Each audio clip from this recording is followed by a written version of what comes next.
I'm a little antsy tonight. You forgive me. Yeah.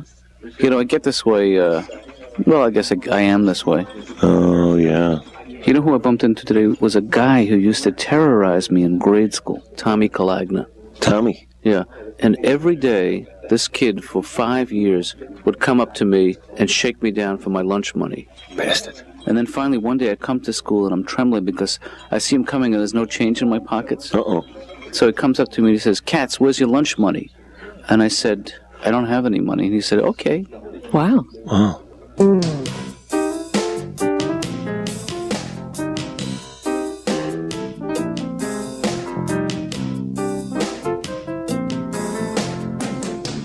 What do you think of this, Dad? Is that clear to you? Take like 10 steps back, though, and see if you can... Ow. Pickups. Celebrity limo service. Hmm? It looks like a semi-professional sign. Well, I made it myself. Do you like the letters in all the different colors like that? Yeah, it leaps out at you, so it captures I cut them out from different magazines, so it looks like a ransom note. That was my concept. Is it a project you're doing for Well, Dad, you don't understand. I'm starting a business, and I'm working through the initial... I see. And what kind of business, man? It's a celebrity limo pickup service. It's called Pickups, like hiccups. You need a catchy title for a business. That's the most important thing. And do you think there's a market for it in this? Oh, yeah. Celebrities are coming in and out of town all the time, and they need rides, and that's what I'm going to do. I'm going to pick them up at the airport, bring them to their press junkets, their hotels, their restaurants. The list goes on. I think I'm onto something. Yeah, Dad, really. I do too. I mean, you don't seem excited. No, this is me excited. Don't you remember? But Ben, unless I'm missing something, you're going to need a car. Am I right? Got one. Rented one. It's a Monte Carlo. Like the Count. That's Cristo. Like the oil? No, that's Crisco. Like the Count. No, that's Carlo. Like the car. Well, just very realistically, you're going to have expenses like the car. How are you going to pay for the car? Credit card. Whose credit card? Your credit card. Didn't we have a talk about that? I gave you my credit card, right, in case of an emergency, and this does not constitute an emergency.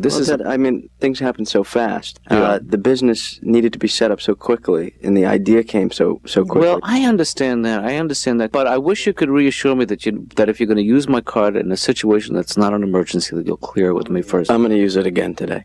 Dad, I gotta say, I'd love to stay and chat, but I gotta pick up the car right now. Wait, hold on 1 second, but let me play the devil's advocate here just for 1 minute. No, Dad, don't. Okay, please? I don't like the devil's advocate thing. You're too good at it. What about Duck Duck Goose?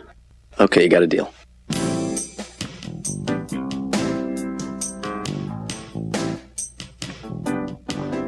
This is so hard to know, you know? Sure. It's like I did this thing in my act about something about Vietnamese people eating dogs, right? Mm-hmm. And this woman comes up to me. She goes, that was really unnecessary. You're pretty funny. You don't have to resort to that. And I go, what? And she goes, well, making fun of other people's cultures, that's pretty low. And after all, what is the difference between, one culture where they eat a dog or here in the United States where we eat a cow?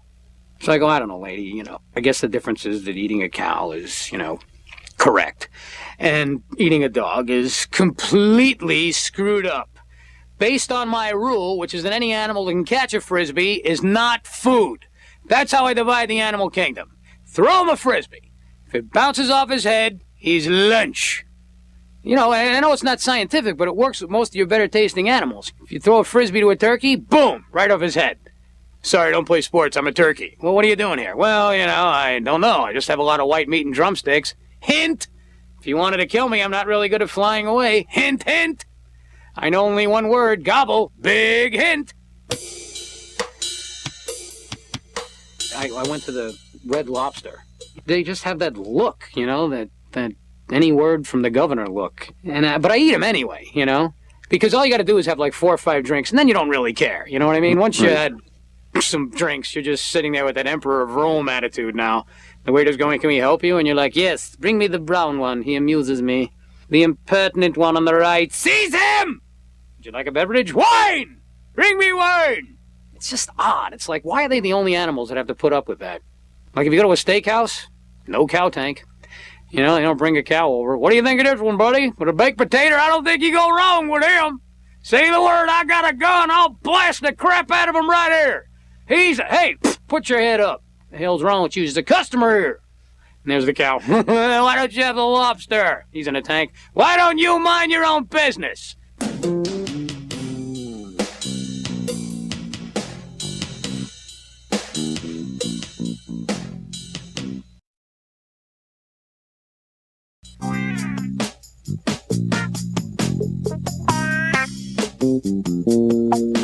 This is awfully nice back here, Ben. It's roomy, huh? Ah, That's why I rented it. it's heaven. You got your seatbelt on back there? Huh? Yep. Because safety first with pickups. Nope, I'm strapped in. Hey, Dad. I see you. Yep. Yeah. How you doing?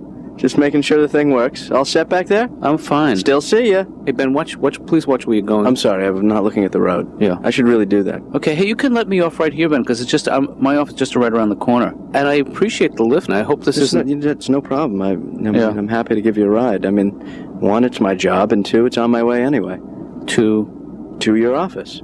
where Where I'm going. to Do my day's work. which is... I can't keep talking like this, Dad. It's like you had a stroke.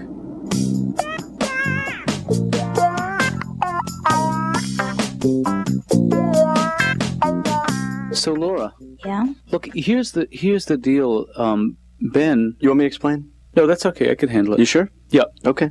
Ben has started a little company, and he needs a place to just to take calls for the day. Yeah. Okay, so you're And going to take him out looking for a place? No, he's actually going to share the office with me, just for the day, and then we'll find some other kind of arrangement. No, really? So, Yeah, I'm going to stay out of your way. yeah.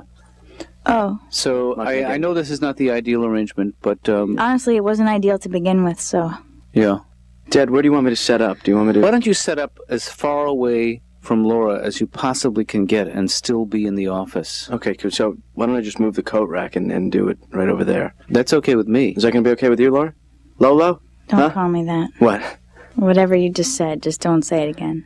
Lolo. Hey, guys, I want to your go... office I said not Wait, to say it again. Laura, That's Ben, what I call you in the office. Hey, Lolo. I need to know that I can go into my office and work and know that the two of you will behave like young adults. No, this is not going to be disruptive at all. I mean, I'm here to do my business. Okay, and I assume you are too, Laura. And Ben, what's important most of all is that my business runs smoothly without any interference from you. Dad, that's your problem. I mean, you got to Well, it can run your own your ship. problem very quickly, young man. If I don't like that tone of voice with me. I'm sorry. Don't get snippy because, this is my first day and I got enough. Okay, look, I nervous want it to tension go to well for begin you. with. I want this to work for you. I just don't want you Dad, to make Laura's job impossible. Yeah, we're going to be fine. Okay. Everything's going to work out. Laura and I are going to be like office mates. We're going to be office pals. We're going to be office buddies. Isn't that right, Laura? Buddy up. Okay, kids. See you at the coffee counter.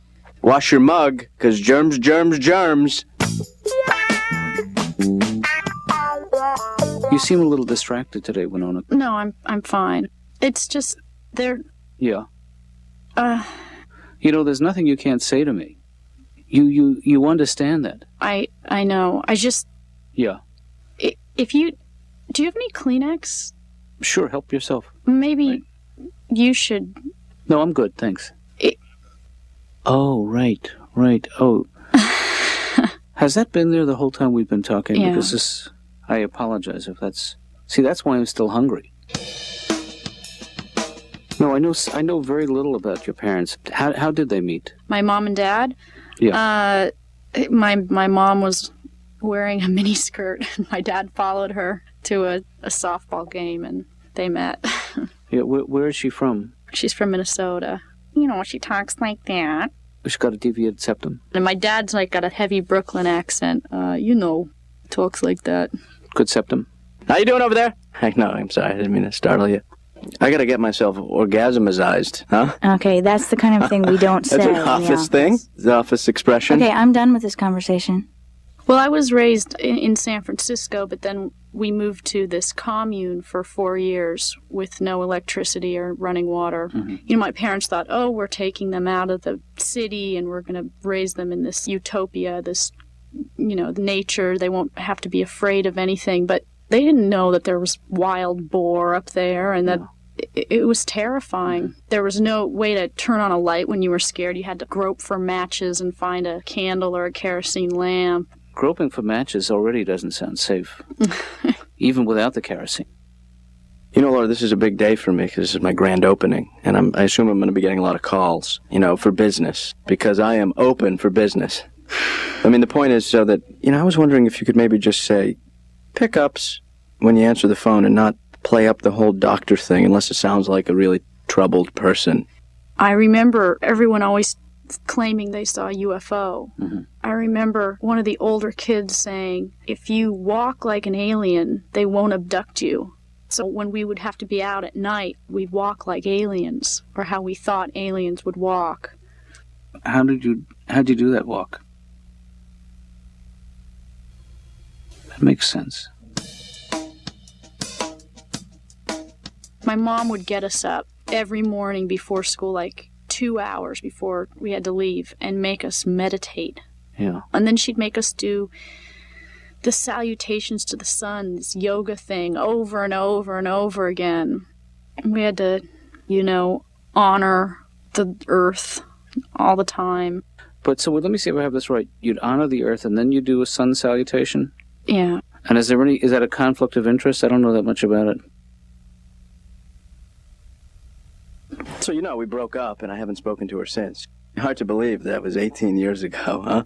I bet you'd be surprised to hear that I'm running my own company now. Wow, that's really fascinating. Hey, there's a lot you don't know about me. I like that about you.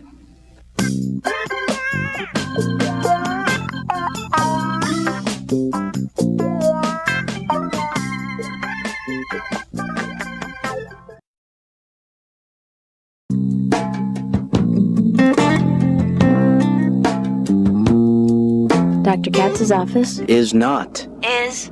No, is not, Laura. I mean, I know you're not. I know I'm not paying your salary, but the least you could do is answer the phone. What is it? It's pickups. No, what do you want? Oh, I was just checking in.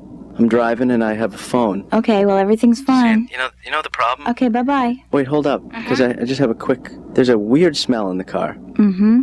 And, I think it's me. Hey, Richard, have you ever considered marriage?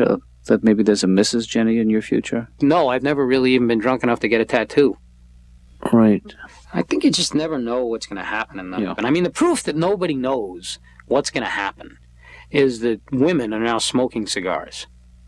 Who could have ever predicted? Now, I don't personally have anything against it. I think, whenever I'm in an intimate situation with a lovely young lady, I want her to remind me as much of Edward G. Robinson as possible.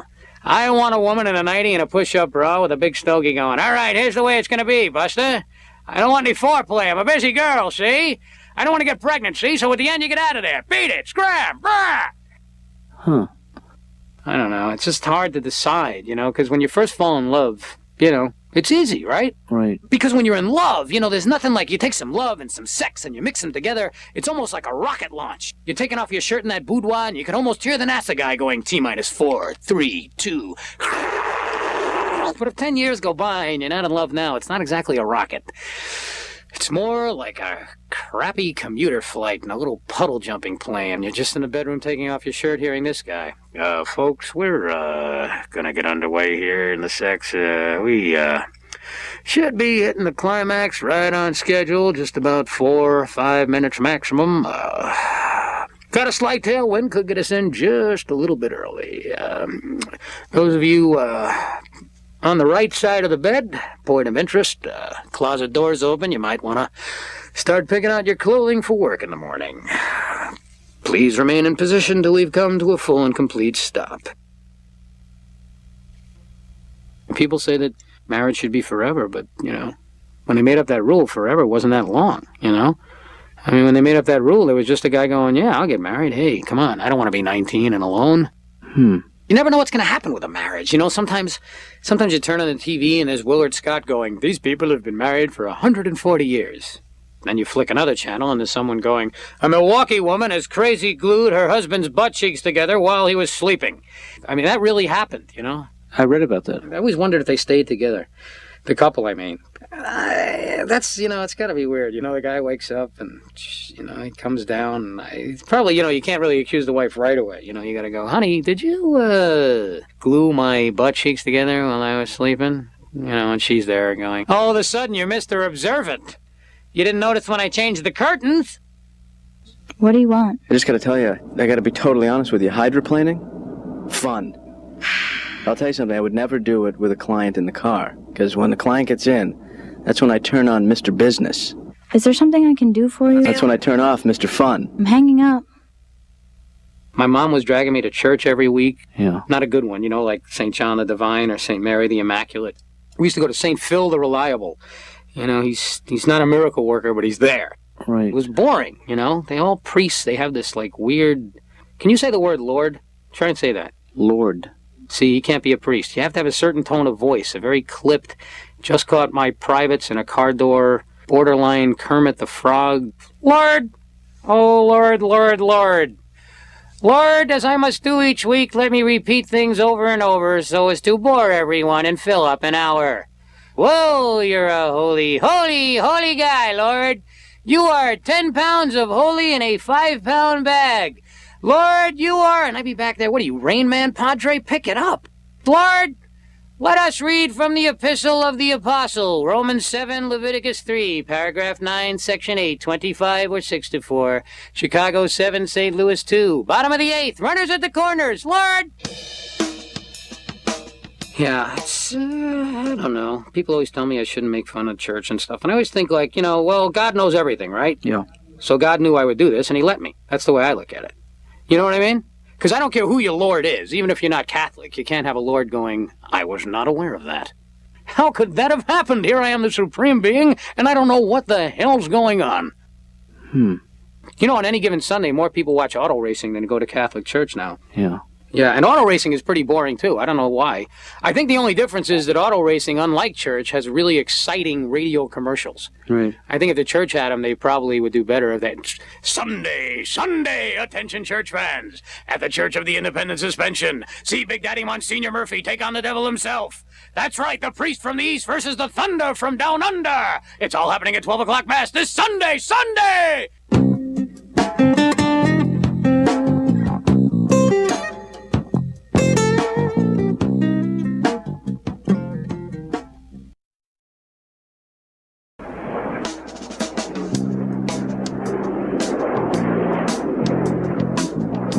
Hey, Ben.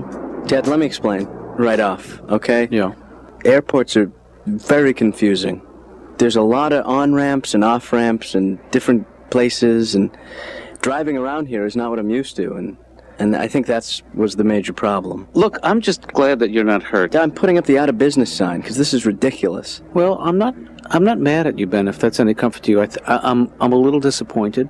I think it was a great idea, but you know what? Maybe it's something you can come back to at a different time in your life when you figure out this whole departure arrival thing. Well, I blame myself. I do. It's not that I blame others. I mean, I failed at this. I gave it You had one bad experience, and is that any Dad, reason to give up on a business? That is the mark. It's just a bad omen, and I'm not going to start a business based on bad energy.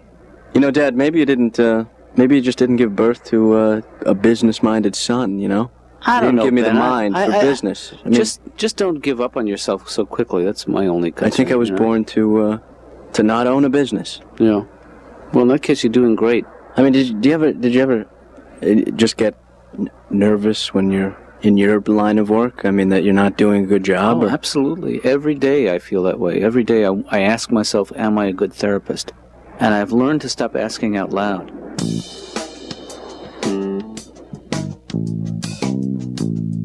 And I tried to get into shape, but it just takes too long to work out, I just don't have the time. It's just faster to not walk by a mirror when you're naked. Because as long as you got your clothes on, you can go, I look pretty good. Right. Then you see yourself naked in a full-length mirror and go, whoa. If I saw this in a forest, I'd shoot it and run back to the car. Yeah. But to be honest with you, I just, they get you to join these health clubs because they always have these signs up, like, Heather Locklear, half naked. Join up! And I never met a beautiful girl. Who I meet is like these naked guys in a locker room. And for some reason, guys in a gym locker room are like casual naked guys. They're, hi, I'm Bob, I'm naked. This is Bill, he's naked. This is Buck naked. Let's stop by the steam room and chat nakedly. So I go, in the steam room, and man, I always sit across from some guy with his knees in different time zones, chatting like nothing unusual is going, hey, it's hot in here. And I'm like, hey.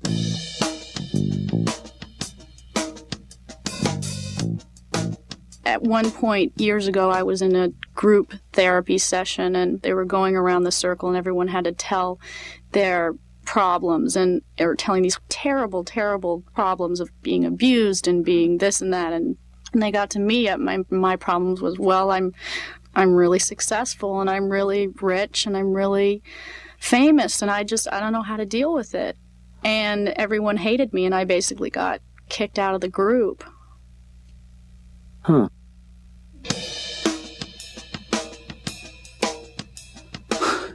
You're in a tough spot. Who do you trust? Everybody wants something from you. Do you trust me? Not really, no. See, I think that has to be a starting point in our relationship. And there's a very simple exercise you can do. I want you to stand up in front of me with your arms out at your sides, and I want you to fall backwards into my arms. In the process, I will earn your trust. Oh, the trust fall? I actually learned this game in college. I was in what they used to call encounter groups. And there was a woman in the group who never spoke, and the instructor finally asked her why. And she points to me, and she says, I don't trust him. He says, look, there's an exercise you can do. I want you to stand in front of Jonathan, and I want you to fall backwards into his arms. In the process, he will earn your trust. Did you catch her? Well, actually, about 6 years later, she wheels up to me at a convention. Whoops, you know what the music means. Our time is up. Okay, bye.